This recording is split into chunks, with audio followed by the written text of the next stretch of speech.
And there was a sort of twinkle in Jung's eye that gave me the impression that he knew himself to be just as much a villain as everybody else. There's a nice German word, Hintergedanke, which means a thought in the very far, far back of your mind.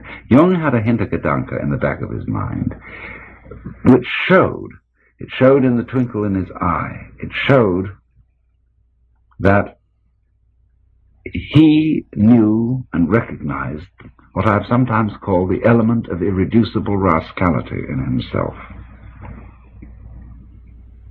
And he knew it so strongly and so clearly, and in a way so lovingly, that he would not condemn the same thing in others, and therefore would not be led into those thoughts, feelings, and acts of violence towards others, which are always characteristic of the people who project the devil in themselves upon the outside, upon somebody else, upon the scapegoat. Now this made Jung a very integrated character. In other words, here I have to present a little bit of a complex idea. He was a man who was thoroughly with himself, having seen and accepted his own nature profoundly. He had a kind of unity and absence of conflict in his own nature, which had to it this additional complication that I find so fascinating. He was the sort of man who could feel anxious and afraid and guilty without being ashamed of feeling this way. In other words, he understood that an integrated person is not a person who simply eliminated the sense of guilt or the sense of anxiety from his life, who is fearless and wooden and kind of sage of stone.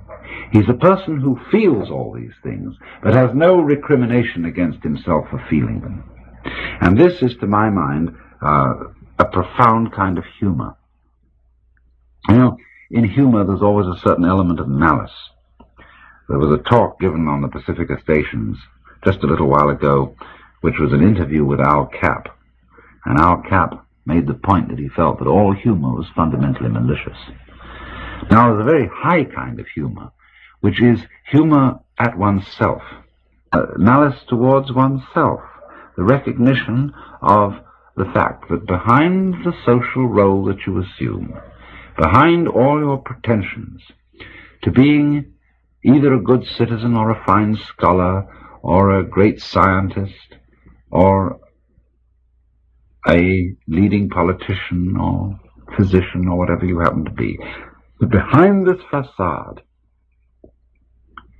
there is a certain element of the unreconstructed bum, not as something to be condemned and wailed over, but as something to be recognized as contributive to one's greatness and to one's positive aspects, in the same way that manure is contributive to the perfume of the rose. Jung saw this, and Jung accepted this.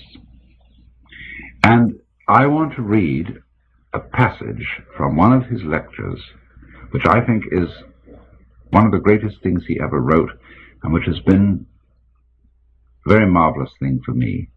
It was in a lecture delivered to a group of clergy in Switzerland a considerable number of years ago, and he writes as follows: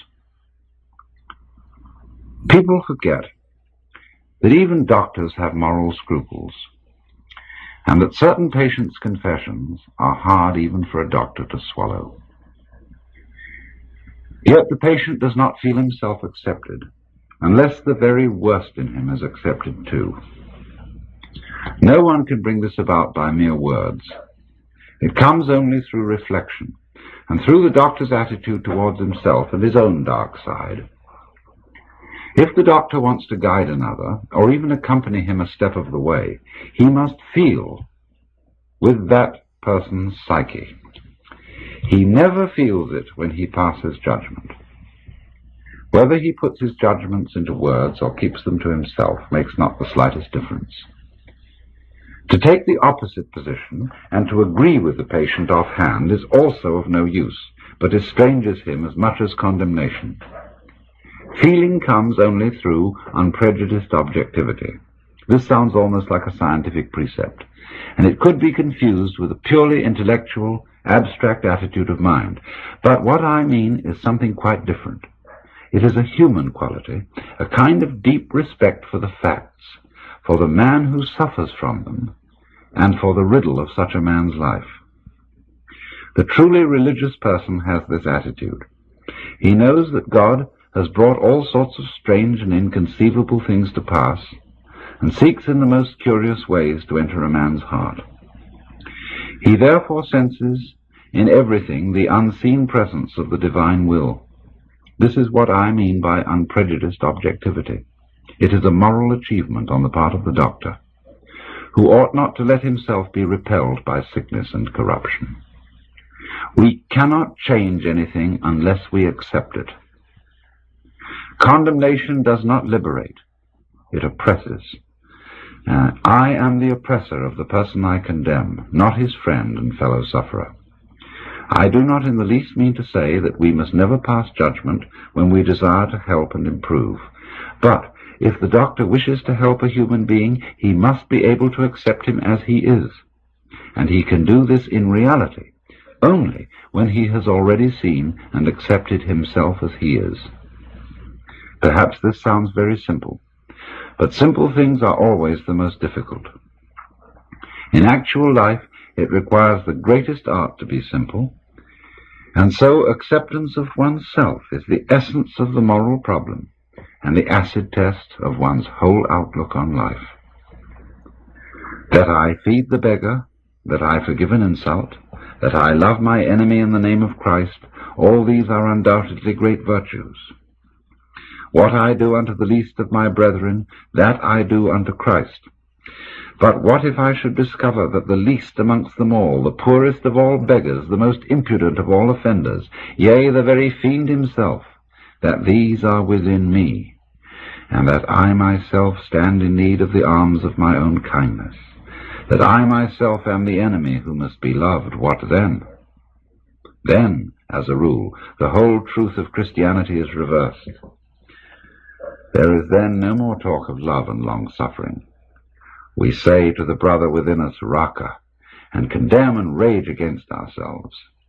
We hide him from the world. We deny ever having met this least among the lowly in ourselves, and had it been God himself who drew near to us in this despicable form, we should have denied him 1,000 times before a single cock had crowed.